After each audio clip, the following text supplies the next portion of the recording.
ನಲ್ಲಿ ಬಿಜೆಪಿ ಚಾಣಕ್ಯ ಕೇಂದ್ರ ಗೃಹ ಸಚಿವ ಅಮಿತ್ ಶಾ ಅವರು ಆಗಮಿಸಿ ಲೋಕಸಭಾ ಚುನಾವಣೆಗೆ ರಣತಂತ್ರವನ್ನು ಹೆಣೆದಕ್ಕೆ ಮುಂದಾಗ್ತಾ ಇದ್ದಾರೆ.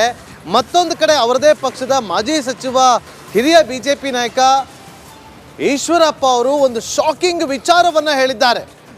ಅತಿ ಶೀಘ್ರದಲ್ಲೇ ಡಿ.ಕೆ. ಶಿವಕುಮಾರ್ ಅವರು ಜೈಲಿಗೆ ಹೋಗ್ತಾರೆ, ಕಾದು ನೋಡಿ ಅಂತ ಹೇಳಿ ರಿಪಬ್ಲಿಕ್ ಕನ್ನಡದ ಜೊತೆ ಮಾತನಾಡುವಂತ ಸಂದರ್ಭದಲ್ಲಿ ಅವರು ಈ ರೀತಿಯಾಗಿ ಹೇಳಿಕೆಯನ್ನು ಕೊಟ್ಟಿದ್ದಾರೆ. ಇದು ರಿಪಬ್ಲಿಕ್ ಕನ್ನಡದ ಮೆಗಾ ಎಕ್ಸ್ಕ್ಲೂಸಿವ್ ಸುದ್ದಿ.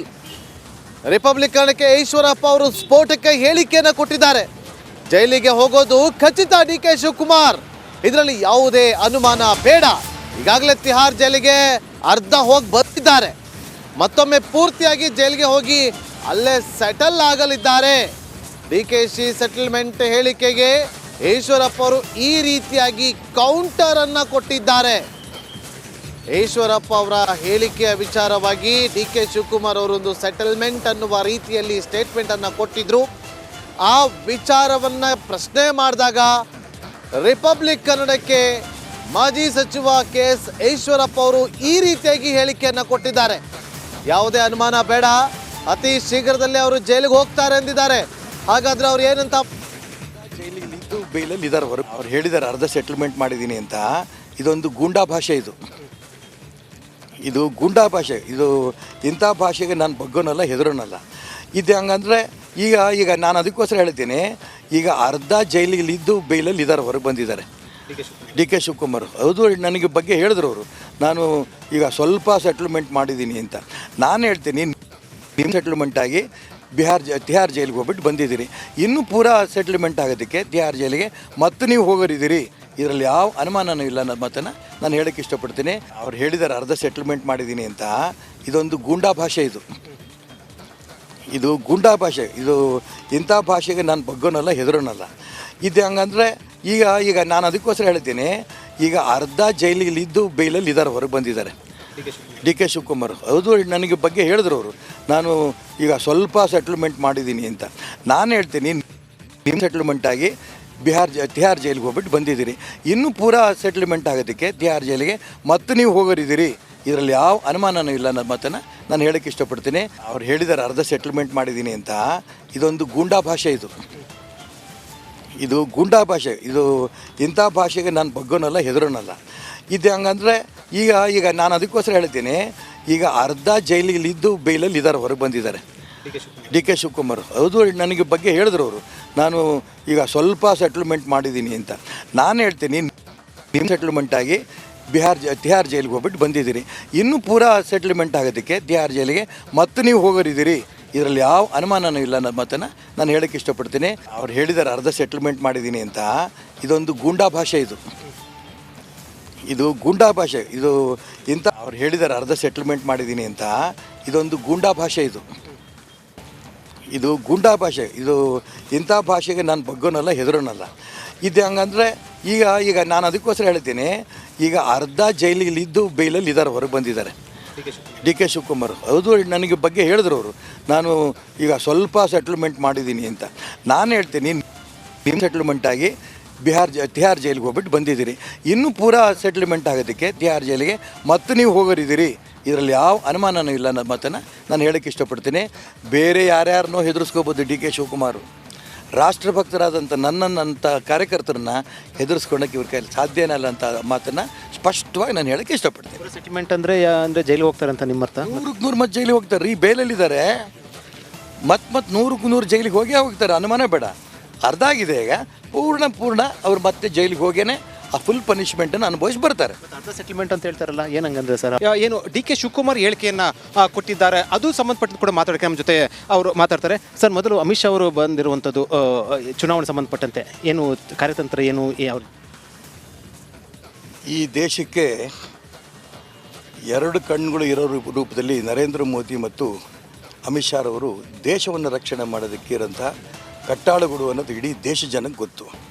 ಅಂಥ ಒಬ್ಬ ವ್ಯಕ್ತಿ, ಈ ದೇಶ ಗೃಹ ಮಂತ್ರಿ ಅಮಿತ್ ಶಾ ಅವರು ಲೋಕಸಭಾ ಚುನಾವಣಾ ದೃಷ್ಟಿಯಿಂದ ಮೊದಲನೇ ಬಾರಿ ಕರ್ನಾಟಕ ರಾಜ್ಯಕ್ಕೆ ಬರ್ತಿರೋದು ನಮ್ಮೆಲ್ಲರೂ ಕೂಡ ಒಂದು ಹೆಮ್ಮೆ. ಮತ್ತು ಅವರು 28 ಸ್ಥಾನವನ್ನು ಭಾರತೀಯ ಜನತಾ ಪಾರ್ಟಿ ಗೆಲ್ಲಬೇಕು ಅನ್ನೋಂಥ ಅಪೇಕ್ಷೆ ಅವ್ರದ್ದೇನಿದೆ. ಆ ಅಪೇಕ್ಷೆಗೆ ತಕ್ಕಂತೆ ನಾವೆಲ್ಲರೂ ಕೂಡ ಪೂರ್ಣ ಸಹಕಾರ ಕೊಟ್ಟು ಇಡೀ ಕರ್ನಾಟಕ ರಾಜ್ಯದ ಕಾರ್ಯಕರ್ತರು ಜೊತೆಗೆ ಮತದಾರ ಅಭಿಪ್ರಾಯವೂ ಇದೆ, ಮತ್ತೊಮ್ಮೆ ನರೇಂದ್ರ ಮೋದಿ ಪ್ರಧಾನಮಂತ್ರಿ ಆಗಬೇಕು ಅಂತ. ಇವತ್ತಿನ ಅಮಿತ್ ಶಾ ಅವರ ಮೈಸೂರಿನ ಭೇಟಿ ನನಗನ್ಸುತ್ತೆ ಒಂದು ಇತಿಹಾಸದಲ್ಲಿ ಸೇರೋಂಥ ಒಂದು ದಿನ ಅಂತ ನಾನು ಭಾವಿಸ್ತೇನೆ. ಮೈಸೂರು ಲೋಕಸಭಾ ಕ್ಷೇತ್ರ ಸಿದ್ದರಾಮಯ್ಯ ತವರು ಜಿಲ್ಲೆ, ಅಲ್ಲೇ ಕೂಡ ಒಂಥರ ರೀತಿ ಕಾಕತಾಳೀಯ ಏನು ಗೊತ್ತೆ ಚಾಲನೆ ಕೊಡ್ತಾರೆ. 28 ಲೋಕಸಭಾ ಕ್ಷೇತ್ರಗಳು ಕೂಡ ಗೆಲ್ತಾರೆ ಅಂತ ಹೇಳ್ಬೋದಾ? ಸಿದ್ದರಾಮಯ್ಯನವರು ಮೈಸೂರಿನಲ್ಲಿ ಇರ್ಬೋದು ಅವರು, ಆದರೆ ಮೈಸೂರಲ್ಲಿ ಅವರು ಎಂದೂ ಕೂಡ ಮೈಸೂರು ಲೋಕಸಭಾ ಕ್ಷೇತ್ರವನ್ನು ಇತ್ತೀಚಿನ ವರ್ಷಗಳು ಗೆದ್ದೇ ಇಲ್ಲ. ಅವ್ರು ಇರ್ಬೋದು, ಅವರು ಮೈಸೂರಲ್ಲಿ ಇರ್ಬೋದು, ಮೈಸೂರನ್ನ ವಾಸ ಮಾಡ್ತಿರ್ಬೋದು, ಎಲ್ಲ ಹೌದು. ಆದರೆ ಮೈಸೂರಿನ ಮಹಾಜನತೆ ಭಾರತೀಯ ಜನತಾ ಪಾರ್ಟಿಯ ರಾಷ್ಟ್ರೀಯ ವಿಚಾರಗಳು ಇರೋದ್ರಿಂದ ಎಂದೂ ಕೂಡ ಈ ರೀತಿ ಸಂಕುಚಿತ ಭಾವನೆಯ ಪಕ್ಷ ಕಾಂಗ್ರೆಸ್ಸಿಗೆ ಬೆಂಬಲ ಕೊಡೋಕ್ಕೆ ಸಾಧ್ಯನೇ ಇಲ್ಲ. ಮೈಸೂರು ಸೇರಿ 28 ಕ್ಷೇತ್ರವನ್ನು ರಾಷ್ಟ್ರೀಯವಾದಿ ಭಾರತೀಯ ಜನತಾ ಪಾರ್ಟಿ, ರಾಷ್ಟ್ರಭಕ್ತ, ಹನುಮ ಭಕ್ತ, ರಾಮ ಭಕ್ತ ನರೇಂದ್ರ ಮೋದಿ ಮತ್ತೊಮ್ಮೆ ಪ್ರಧಾನಮಂತ್ರಿ ಮಾಡೋದಕ್ಕೆ ಕರ್ನಾಟಕ ರಾಜ್ಯ ಸಜ್ಜಾಗಿದೆ. ಅದನ್ನು ಸ್ಫೂರ್ತಿ ಕೊಡೋದಕ್ಕೆ ಇವತ್ತು ಅಮಿತ್ ಶಾ ಅವರು ಮೈಸೂರು ಬಂದಿರೋದು, ಕರ್ನಾಟಕ ಬಂದಿರೋದು ನಮ್ಮೆಲ್ಲರೂ ಕೂಡ ಹೆಮ್ಮೆ. 28ಕ್ಕೆ ನಾವು ಒಂದು 15ರಿಂದ 20 ಗೆಲ್ತೀವಿ ಅಂತ ಹೇಳ್ತಾ ಇರುವಂಥದ್ದು. ಅವರು 28 ಗೆಲ್ತೀರಿ ಅಂತ ಹೇಳ್ತಾ ಇದ್ರು ಹಿಂದಿನ ಚುನಾವಣೆ. ಯಾಕೆ 15-20 ಇಳಿಸಿದ್ರೋ ಇವಾಗ ಗೊತ್ತಿಲ್ಲ. ಯಾಕೆಂದರೆ ಕಳೆದ ಲೋಕಸಭಾ ಚುನಾವಣೆಯಲ್ಲಿ ಇದೇ ಮೈಸೂರಿನಲ್ಲಿ ಚಾಮುಂಡಿಯ ಒಂದು ದಸರಾ ಉತ್ಸವದ ಸಂದರ್ಭದಲ್ಲಿ ಮಾನ್ಯ ಸಿದ್ದರಾಮಯ್ಯನವರು ಹೇಳಿದರು, 28ಕ್ಕೆ 28 ನಾವು ಗೆಲ್ತೀವಿ, ಅಕಸ್ಮಾತ್ BJP ಗೆದ್ದರೆ 1-2 ಗೆಲ್ಲಬಹುದು ಅನ್ನೋಂಥ ಮಾತನ್ನು ಹೇಳಿದರು. ಅವ್ರ ಹಣೆ ಬರ ಒಂದೇ ಒಂದು ಸೀಟ್ ಗೆಲ್ಲಂಥ ಸ್ಥಿತಿ ಬಂತು. ನಾವು 25ಕ್ಕೂ ಸೀಟ್ ನಾವು ಹೋದ ಸರಿ ಗೆದ್ದಿದ್ವಿ. ಈ ಒಂದು ವಾತಾವರಣ ಇರಲಿಲ್ಲ ಆವಾಗ. ಇಡೀ ದೇಶದಲ್ಲಿ ಇವತ್ತು ಮೋದಿ ಮೋದಿ ಮೋದಿ ಮೋದಿ ರಾಮ ರಾಮ ರಾಮ ರಾಮ ಅನ್ನೋದು ದೇಶದಲ್ಲಿ ಈಗಿದೆ, ಕಳೆದ ವರ್ಷ ಚುನಾವಣೆಯಲ್ಲಿ ಇರಲಿಲ್ಲ. ಹಾಗಾಗಿ ಪ್ರತಿಯೊಬ್ಬ ಭಾರತೀಯ ಜನತಾ ಪಾರ್ಟಿ ಕಾರ್ಯಕರ್ತನಲ್ಲಿ ಒಂದು ಸೈಡಲ್ಲಿ ರಾಮ ಮತ್ತೊಂದು ಸೈಡಿ ಮೋದಿ ಈ ರೀತಿ ಹೃದಯದಲ್ಲಿ ಇಟ್ಕೊಂಡು ಕೆಲಸ ಮಾಡೋಕ್ಕೆ ಹೊರಟಿರೋಂಥ ಸಂದರ್ಭದಲ್ಲಿ ಇಡೀ ಕರ್ನಾಟಕ ರಾಜ್ಯ ಜನ ನರೇಂದ್ರ ಮೋದಿಗೆ ಬೆಂಬಲ ಕೊಡಬೇಕು ಅಂತ ತೀರ್ಮಾನ ಮಾಡಿರೋಂಥ ಚುನಾವಣೆ ಇದು. 28ಕ್ಕೆ 28 ಸ್ಥಾನ ಗೆಲ್ತೀವಿ, ಒಂದು ಸೀಟನ್ನು ಕೂಡ ಕಾಂಗ್ರೆಸ್ ಗೆಲ್ಲಕ್ಕೆ ಸಾಧ್ಯ. ಕಾದು ನೋಡ್ಬೇಕಾದ್ರೆ ರಾಜಕಾರಣದಲ್ಲಿ ಯಾವಾಗಲೂ ಕೂಡ ಅನ್ಎಕ್ಸ್ಪೆಕ್ಟೆಡ್ ಅನಿರೀಕ್ಷಿತ ಬೆಳವಣಿಗೆಗಳು ಕೂಡ ಆಗ್ತಾ ಇರುವಂಥದ್ದು ನಮ್ಮ ರಾಜ್ಯದಲ್ಲಿ ರಾಜಕೀಯ ಇತಿಹಾಸ ಕೂಡ ಇರುವಂಥದ್ದು. ಈಶ್ವರಪ್ಪ ಮಾತು ಸಾಕಷ್ಟು ಮಹತ್ವ ಪಡ್ಕೊಂಡಿರೋದು. ಕ್ಯಾಮರಾ ಪರ್ಸನ್ ಕೃಷ್ಣ ಜೊತೆ Vijay general republic TV, Mysuru. ಅವ್ರು ಹೇಳಿದ ಅವನು ಸೆಟ್ಲ್ಮೆಂಟ್ 1 ರೌಂಡ್ ಸೆಟ್ಲ್ಮೆಂಟ್ ಆಗಿದೆ. ಅಸೆಂಬ್ಲಿಲಿ ಏನೋ ಮಾತಾಡಿದ್ರು, ನಿಮ್ಗೆ ನೆನಪಿದೆಯಾ? ನಮ್ಮ ಫಾದರ್ನೆಲ್ಲ ಪಾಪ ನೆನೆಸ್ಕೊಂಡಿದ್ರು. ಈಗ ಎಲ್ಲಿದ್ದಾರೆ ಈಶ್ವರಪ್ಪ? ಯಾರು ನಮ್ಮ ಸುದ್ದಿಗೆ ಬಂದಿದ್ದಾರೆ ಅವ್ರದ್ದೆಲ್ಲ ಒಂದೊಂದು ಸ್ಟೇಜ್ ಸೆಟ್ಲ್ಮೆಂಟ್ ಆಗ್ತಾ ಇದೆ. ಅರ್ಥ ಆಯ್ತಾ? ನಾವೇನು ಈಶ್ವರಪ್ಪನ ಯಾವ ಸೆಟ್ಲ್ಮೆಂಟು ಕೇಳಿ ಗುಂಡಿಗೆ ಕೊಲ್ತೀನಿ ಅಂತೇಳಿ ಕೊಲ್ಲಿ ಬಿಡಿ. DK ಸುರೇಶು ಈ ಗುಂಡಿಗೆ ಇವಕ್ಕೆಲ್ಲ ಎದುರೋ ಬ್ಲಡ್ ಅಲ್ಲ ಅದು. ಅವರು ಹೇಳಿದ್ರು ಸರ್, ನಾನೇ ಹೋಗ್ತೀನಿ. ಕೆಂಪೇಗೌಡರ ಇತಿಹಾಸ ಗೊತ್ತಿದೆಯಲ್ಲಪ್ಪ.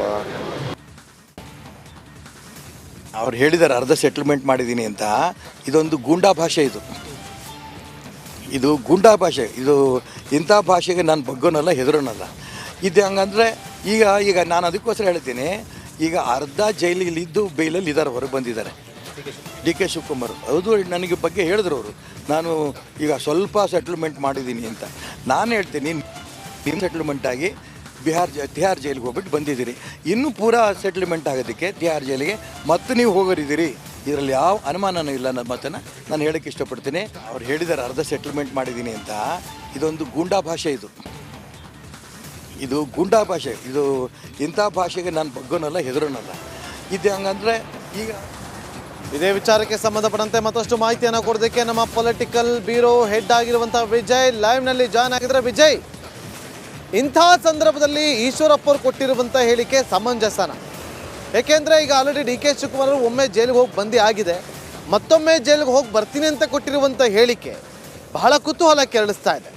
ಯಾಕೆ ಈ ರೀತಿಯಾಗಿ ಹೇಳಿಕೆಯನ್ನು ಕೊಟ್ಟಿದ್ದವರು ವಿಜಯ್?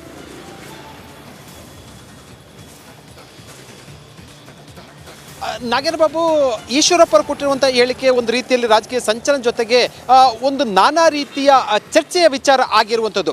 ಯಾಕೆಂದರೆ ಒಂದು DK ಸುರೇಶ್ ಅವರು ದೇಶ ವಿಭಜನೆ ಹೇಳಿಕೆ ಸಂಬಂಧಪಟ್ಟಂತೆ ಕೊಟ್ಟಂತಹ ಹೇಳಿಕೆ ಇದೆ. ಅದಕ್ಕೆ ಒಂದು ದೇಶ ವಿಭಜನೆ ಮಾಡುವಂತಹ ದೇಶದ್ರೋಹಿನ ಗುಂಡಿಕ್ಕಿ ಕೊಲ್ಲಬೇಕು ಅಂತ ಏನು ಈಶ್ವರಪ್ಪ ಅವರು ಹೇಳಿಕೆ ಕೊಟ್ಟಿದ್ರು.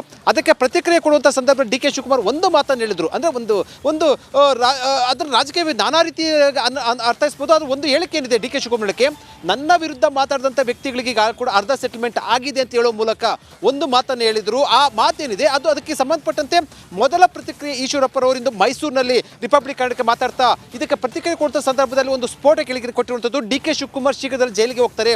ಅದು ಏನು ಕೇವಲ ರಾಜಕೀಯ ಹೇಳಿಕೆ ಅನ್ನೋದಕ್ಕಿಂತ ಹೆಚ್ಚಾಗಿ ಎಷ್ಟು ಕಾನ್ಫಿಡೆನ್ಸ್ ಆಗಿ ಹೇಳ್ತಂದ್ರೆ ಶೀಘ್ರದಲ್ಲಿ ಜೈಲಿಗೆ ಹೋಗ್ತಾರೆ, ಅದನ್ನು ತಪ್ಪಿಸೋಕೆ ಯಾರು ಕೂಡ ಸಾಧ್ಯ ಇಲ್ಲ, ಇದನ್ನು ಬರೆದಿಟ್ಕೊಳ್ಳಿ ಅಂತ ಹೇಳಿ